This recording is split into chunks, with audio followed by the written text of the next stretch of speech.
Salam sejahtera dalam kasih Tuhan kita Yesus Kristus. Selamat bertemu kembali dalam renungan pagi. Sebelum kita menikmati renungan, kita memuji dan menyembah Tuhan. Puji Tuhan. Mari kita menyanyikan pujian sambil kita menyembah Tuhan, bahwa Dia Allah yang selalu memberikan kita kemenangan. Haleluya, Yesus. Engkau yang lebih tahu cara untuk membuka jalanku. Engkau yang lebih mengerti cara untuk menolong hidupku. Ku percaya Kau Tuhan yang tak pernah gagal, menjadikanku lebih dari pemenang. Ku percaya Kau Tuhan yang tak pernah lalai, menepati janji-janji-Mu. Haleluya. Engkau yang lebih tahu cara untuk membuka jalanku. Engkau yang lebih mengerti cara untuk menolong hidupku.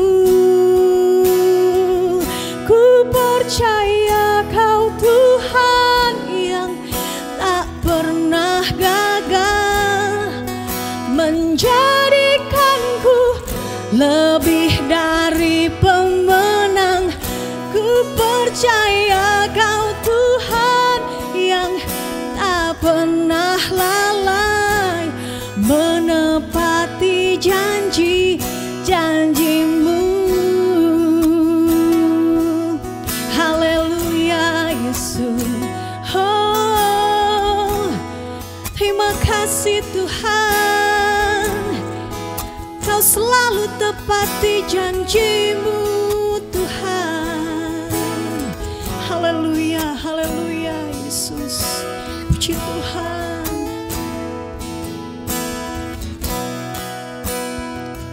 Ku percaya Kau Tuhan yang tak pernah gagal, menjadikanku lebih dari pemenang.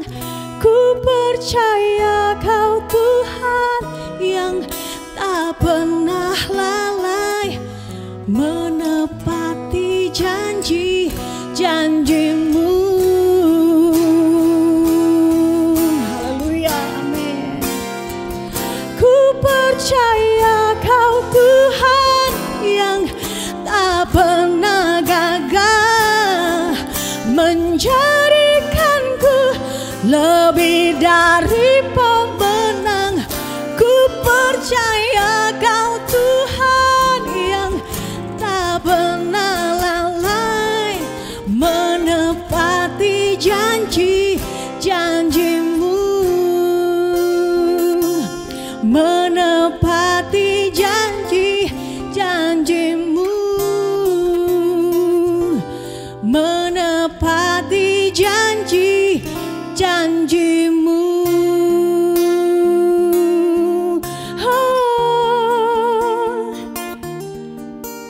amin. Amin. Haleluya. Kita siapkan hati kita untuk mendengarkan firman Tuhan. Kita tundukkan kepala, kita masuk dalam doa. Bapa yang baik, Bapa yang ada di dalam sorga, kami berterima kasih untuk hari ini yang Tuhan berikan dalam kehidupan kami.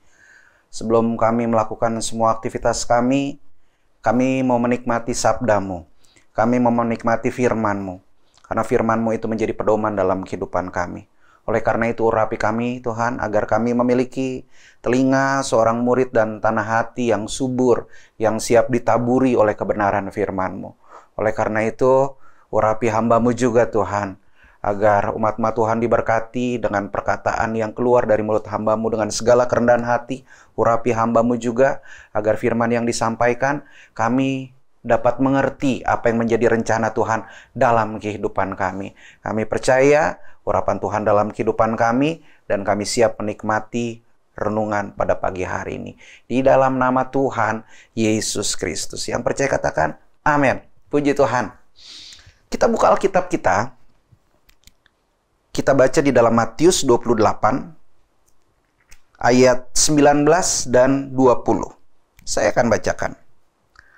Karena itu, pergilah, jadikanlah semua bangsa muridku, dan baptislah mereka dalam nama Bapa dan Anak dan Roh Kudus.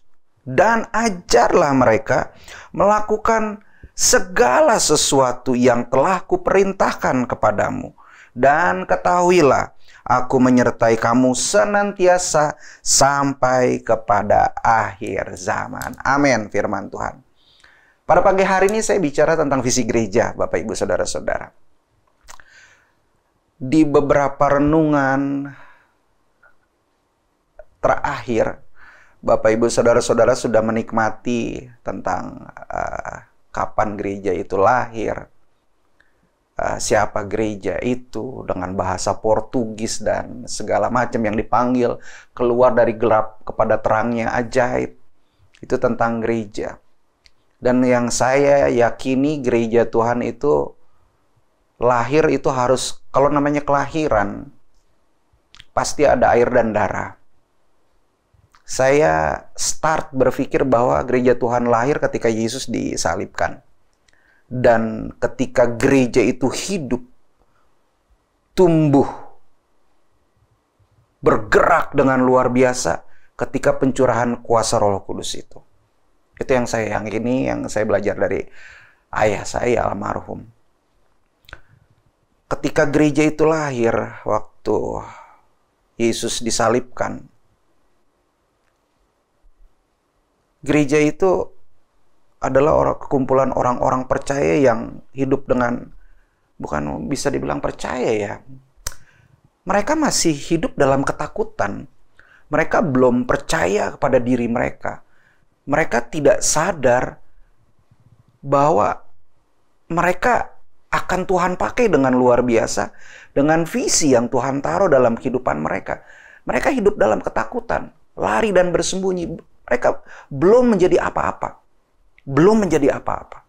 Tetapi ketika Tuhan Yesus naik ke sorga, bahkan sebelum Tuhan Yesus naik ke sorga, Yesus harus muncul di hadapan mereka untuk encourage mereka supaya mereka nggak hidup dalam ketakutan. Makanya sebelum Tuhan Yesus naik ke sorga, Tuhan Yesus bilang, pergi ke Yerusalem, jangan tinggalkan Yerusalem, stay di sana, karena di situ akan janji itu akan diberikan kepada mereka supaya mereka hidup, tumbuh dan bergerak dengan luar biasa. Dan nyatanya iya, Bapak Ibu Saudara-saudara gereja Tuhan, ketika mereka dicurahkan oleh Roh Kudus, disitulah gereja Tuhan bergerak dengan luar biasa, dengan sebuah gelombang yang besar. Starting dimulai dari situ. Ketika Petrus berdiri, dia berkhotbah. Petrus bukan lagi orang yang nothing tadi, yang tidak ada artinya lagi sebelumnya. Tidak seperti itu. Tetapi Petrus dengan penuh keberanian, dengan kuasa dari kuasa Roh Kudus yang diberikan kepadanya, dia berani untuk menyampaikan tentang Yesus. Membuat 3.000 orang bertobat. Dan mereka memberi diri dibaptis. Disitulah mulai gelombang-gelombang besar. Roh Kudus bekerja dengan luar biasa. Disinilah area, zaman, di mana kita hidup. Tadinya, murid-murid Yesus itu tidak mengerti visi yang Tuhan taruh dalam kehidupan mereka. Tapi ketika Roh Kudus hadir dalam kehidupan mereka, mereka sadar ada sesuatu hal yang mereka harus kerjakan. Mereka punya goal, mereka punya tujuan. Kenapa gereja, mereka, komunitas, sekelompok orang itu dilahirkan? Sekali lagi ingat Bapak Ibu Saudara-saudara, Saya nggak bicara gedung. Kalau saya bicara gereja Tuhan adalah saudara dan saya yang hadir di situ. Sepenting itulah visi dalam kehidupan gereja Tuhan. Sehingga mereka mempunyai gairah yang didorong oleh kuasa Roh Kudus untuk terus bergerak, terus aktif, terus produktif dalam setiap pribadi-pribadi gereja Tuhan itu sendiri. Memahami masa depan Bapak Ibu Saudara-saudara itu penting. Kenapa? Itu akan menentukan tindakan kita sekarang ini. Mengerti tentang masa depan itu akan menentukan tingkah laku kita saat ini. Visi penting. Itulah yang saya lihat. Sebuah tujuan, sebuah goal, sebuah sasaran yang ingin dicapai. Berdasarkan ayat ini, kita diajar untuk pergi dan menjadikan semua bangsa muridku. Siapa di situ? Muridnya Yesus. Ajarlah dan baptiskanlah mereka dalam nama Bapa, Anak, dan Roh Kudus. Ajar mereka melakukan sesuatu yang telah kuperintahkan. Inilah amanat agung yang jadi visi gereja.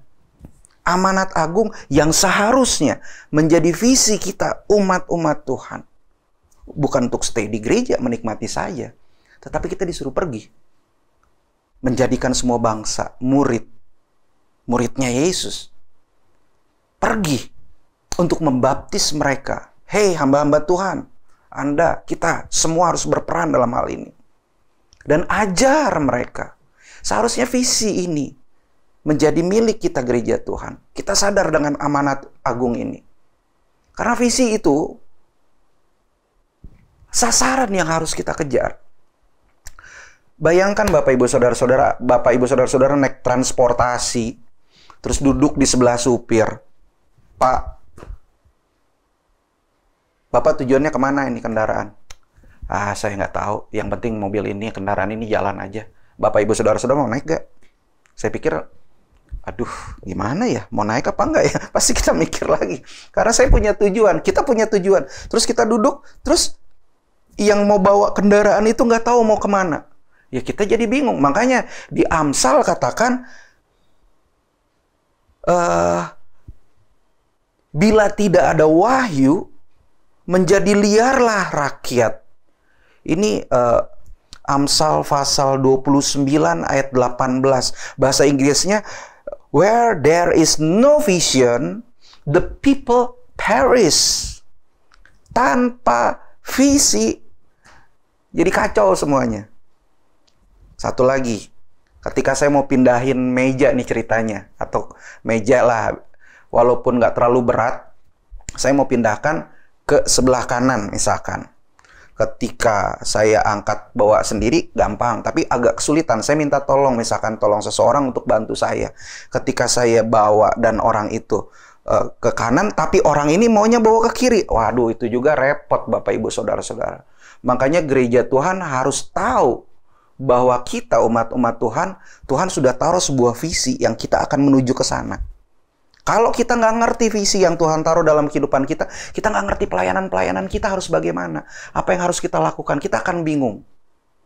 Oleh karena itu Bapak Ibu Saudara-saudara, kita harus sadar bahwa Tuhan sudah taruh visi dalam kehidupan kita gereja Tuhan. Untuk pergi, mengajar mereka, supaya mereka juga menjadi pengikut-pengikut Kristus. Gampang? Saya pikir nggak mudah. Tapi kita punya Roh Kudus. Itu yang akan memampukan gereja. Kalau mengajar, saya ingat ini. Saya baru ingat ini lagi. Kita punya pahlawan nasional. Bapak Pendidikan, Ki Hajar Dewantara. Dia punya 3 semboyan. Di Kemendikbud ada itu. Ingarso Sung Tulodo, Ingmadyo Mangunkarso, Tuturi Handayani. Kalimat pertamanya Ingarso Sung Tulodo. Itu apa? Yang depan memberi teladan. Bapak, Ibu, Saudara-saudara, waktu 3,5 tahun Yesus melayani di muka bumi ini, Yesus menjadi teladan bagi murid-muridnya. Ini cara mengajar. Bukan perintah. Woi, begini, salah. Nggak gitu. Tapi, makanya saya bilang masa depan itu ditentukan dengan sikap kita hari ini. Tindakan kita hari ini. So, kita harus menunjukkan teladan bagi mereka yang membutuhkan Kristus. Mengenai kasih, mengenai kesabaran. Semua orang bisa diuji kesabarannya. Beberapa saat bisa terjadi. Bikin kita jadi kesel. Bisa.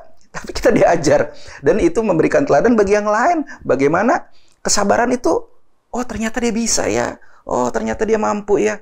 Nggak maki-maki lagi ya. Itu akan membuat sebuah perubahan bagi orang lain yang belum kenal Tuhan. Itu akan membawa mereka dengan bentuk kesaksian ketika kuasa itu menjadi bagian dalam kehidupan mereka. Mereka akan meneladani pribadi Kristus yang ada dalam kehidupan kita. Saya percaya hari ini kita akan diajar untuk mengajar orang lain dari sikap tingkah laku kita, kelakuan kita, apakah kita hidup dalam Kristus. Karena target gereja ini adalah pergi, menjadikan semua bangsa murid, membaptis mereka di dalam nama Bapa, Anak, dan Roh Kudus, dan mengajar mereka lewat contoh teladan kita, kehidupan Kristus dalam kehidupan kita, untuk melakukan perintah-perintah Tuhan di dalam firman Tuhan ini. Dan saya tahu kita pasti punya kebutuhan, kita pasti punya tantangan. Kita dihadapkan dengan ujian-ujian juga. Tapi satu hal yang pasti, Bapak, Ibu, Saudara-saudara, aku menyertai kamu sampai kesudahan zaman. Amin, firman Tuhan. Tetap semangat. Dan saya percaya visi gereja itu tetap nyata dalam kehidupan kita orang-orang percaya. Tundukkan kepala, masuk dalam doa. Bapa yang baik, Bapa yang ada di dalam sorga, terima kasih untuk renungan pagi hari ini. Terima kasih untuk firman-Mu pada saat ini, sehingga kami lebih mengerti bahwa ternyata Allah punya rencana dalam kehidupan kami. Tuhan sudah taruh sebuah visi dalam kehidupan kami, amanat agung itu. Sehingga kami mengerti apa yang harus kami lakukan, bukan saja ketika kami ada di dalam pelayanan di gereja, tetapi dalam keseharian kami juga. Dan kami percaya dengan pimpinan firman dan kuasa Roh Kudus, kami akan menjadi pribadi yang produktif dimanapun kami berada. Kami akan bercerita tentang kasih Allah yang sudah kami terima. Kami sudah menikmati keselamatan yang Tuhan sudah berikan.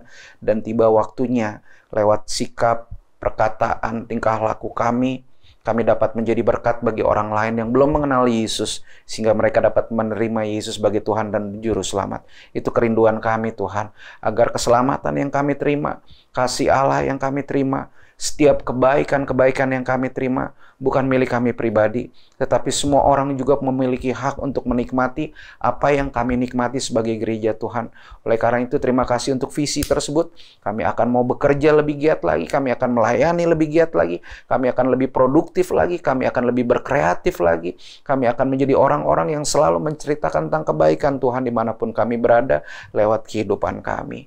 Terima kasih Tuhan Yesus, meteraikan firman-Mu dalam kehidupan kami, sehingga sepanjang hari ini yang kami lakukan, kami percaya Tuhan akan bekerja dalam kehidupan kami dan menyertai kehidupan kami. Bawa kami dari kemenangan kepada kemenangan, dari kemuliaan sampai kepada kemuliaan. Mengucap syukur di dalam nama Tuhan Yesus Kristus. Yang percaya katakan, amin.